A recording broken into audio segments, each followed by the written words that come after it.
Olá, sou o pastor Gesiel, pastor G. Seja bem-vindo ao canal. A proposta do canal é difundir a palavra de Deus.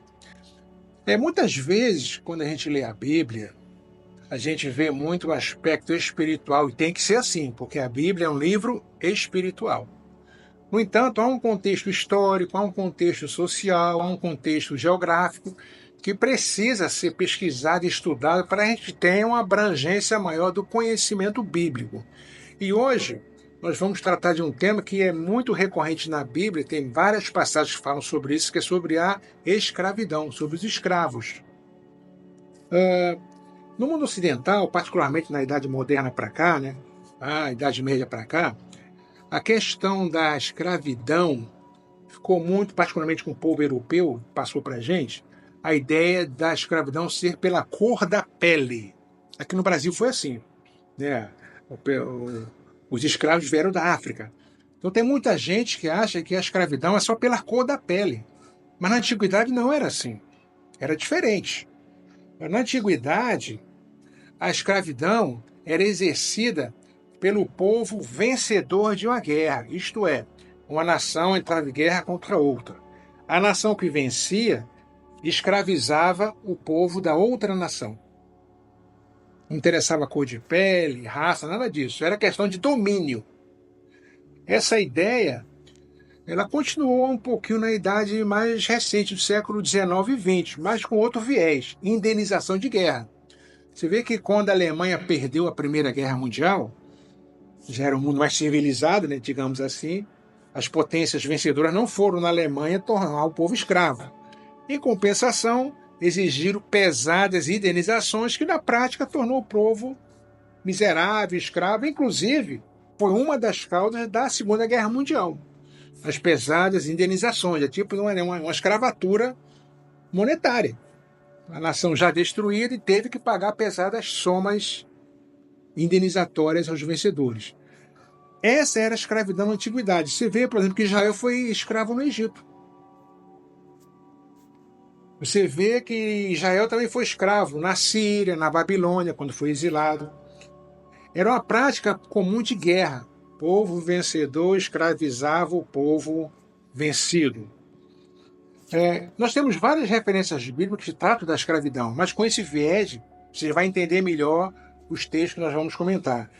Por exemplo, lá em Gênesis 37, conta a história de José. Lembra? José do Egito? Ele foi vendido, inclusive por 20 moedas de prata, como escravo para uma caravana, e no final assim, o José foi vendido lá no Egito. E aí nós conhecemos a história de José. Ele foi escravo, José era um escravo. Foi um escravo fiel a Deus. Lá em Levítico 25, a lei e outras passagens, mas particularmente Levítico 25, a lei de Moisés, a lei de Deus, regulava a escravidão. Talvez alguém possa ficar assustado. Porque a lei não aboliu a escravidão. Temos que entender aquilo que a gente falou no início, o contexto da época. A escravidão era uma coisa, vamos colocar entre aspas, normal. Era uma coisa usual. O povo era vencido e já sabia que ia ser escravizado. Só que na cultura da época, além da escravidão, havia estrupos, havia violência, havia tudo. Então a lei de Deus regulou isso aí. E lá em Levítico está dizendo, por exemplo, o judeu, o povo de Israel, não podia ter escravo judeu. Ele não podia ter escravo. Porque naquela época, dentro desse contexto histórico, quando a pessoa ficava endividado, ele se vendia, ele podia se vender. Hoje é o Serasa, não tem? Hoje está milhão, né? Serasa que fica no pé do pessoal. Mas antigamente era assim. E aí a lei regulou isso aí. O escravo tinha que ser bem tratado. O escravo ele poderia até ficar permanentemente com seus senhores se assim eles desejasse. Mas o povo não deveria ter a cultura da escravidão. Tá ok?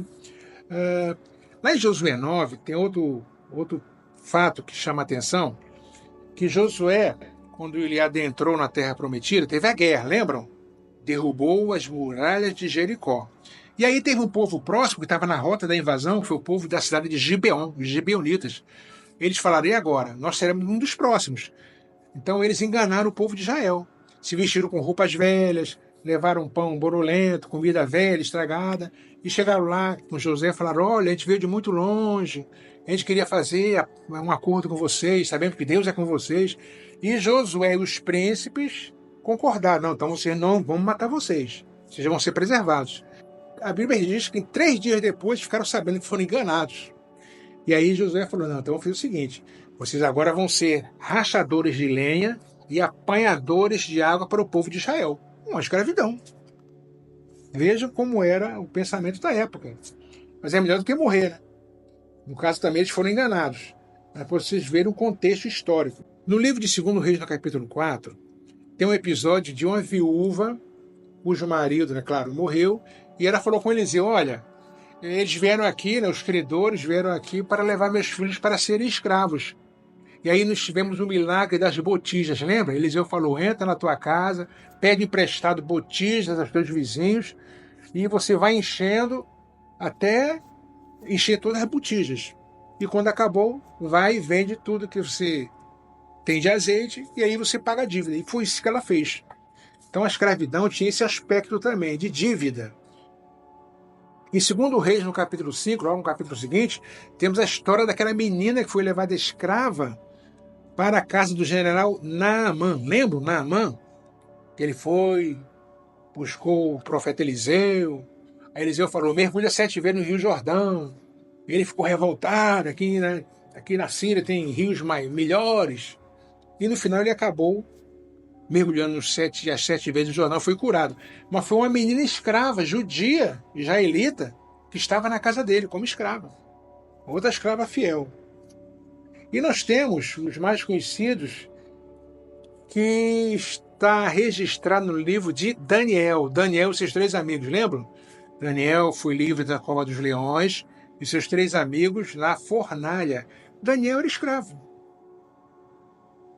Conforme a gente falou no início, não tinha a ver com a cor da pele, sim com o domínio. A Babilônia invadiu Israel, dominou e levou os grandes sábios, as pessoas inteligentes, para a corte da Babilônia, para serem instruídos nos assuntos da Babilônia, para ajudarem a administrar o reino.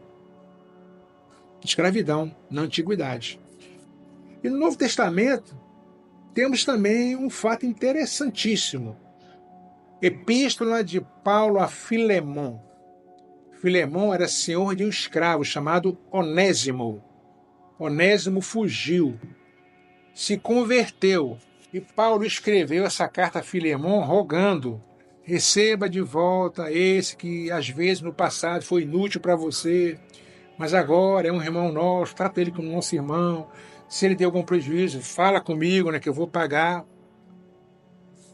Porque, já concluindo, temos que entender o seguinte, a Bíblia não é um livro social. A Bíblia não é um livro revolucionário no sentido humano. Ela não veio para mudar as instituições humanas. Ela veio para mudar o interior do homem, para salvar o homem, salvar a pessoa, salvar o ser humano, ter um novo nascimento. Porque a pessoa tendo um novo nascimento nos seus relacionamentos espirituais com Deus, sociais, familiares, ela terá uma nova abordagem, porque ela nasceu de novo. Então, Filemon, tendo um escravo, não ia mais torturar seu escravo, não ia mais maltratar o seu escravo, não ia mais castigar o seu escravo de maneira extrema, como a época faziam. E como aqui no Brasil também aconteceu, aliás, todos os países escravocratas eram torturadores, isso aí não há dúvida. O povo escravo sofreu muito, os escravos. Então vejam bem, a Bíblia é um livro espiritual. E como a gente disse no início, ela tem que ser abordada e estudada de maneira espiritual. Mas vocês vejam que esse contexto histórico nos ajuda a entender melhor os trechos bíblicos. Então fique com esse ensinamento, entendendo que a escravidão na antiguidade não tinha a ver com a cor da pele, sim com o domínio. Em outra postagem podemos até falar sobre a ação social que a Bíblia dispõe. Ele é um livro espiritual, mas trata de todos os assuntos que você possa imaginar. Assuntos de família, assuntos da área sexual, área financeira, área de governança e principalmente a salvação em Cristo Jesus. Seja abençoado, muito obrigado. Se você gostou, deixe seu link, faça um comentário e aguardo você da próxima vez. Muito obrigado.